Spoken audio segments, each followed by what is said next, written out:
penyampai berita TV, saya tak cerita lagi macam itu mana episod journey saya kedua nak, lah. tapi saya nak selitkan sebagai boleh. nasihat juga kepada semua. Saya bermula, saya dapat pengalaman baca berita TV 9 selama setahun je pada 2024. Tapi journey nak sampai ke situ lebih kurang 15 tahun. Abang WhatsApp you kan? Abang ada WhatsApp you kan bila tengok iklannya kan?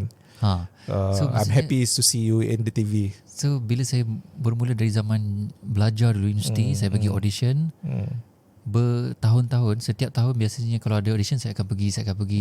Tak dapat disebabkan banyak faktor. Antaranya penampilan kita mungkin terlalu kurus, tak gel dengan kamera dan sebagainya, dan hal-hal lain yang kita tak tahulah di belakang cerita perjalanan sesuatu audition tu.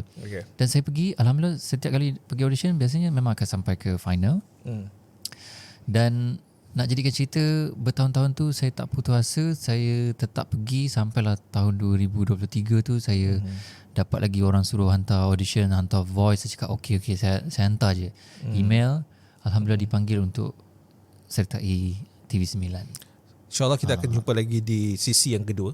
Jadi jangan putus asa kalau siapa-siapa pergi audition ke, sekali tak dapat tu 15 tahun normal. 15 tahun 15 tahun dah jadi penyampai berita. Betul, penyampai berita TV kan. Untuk radio saya lalui saya 16 tahun baca berita dan juga talk show.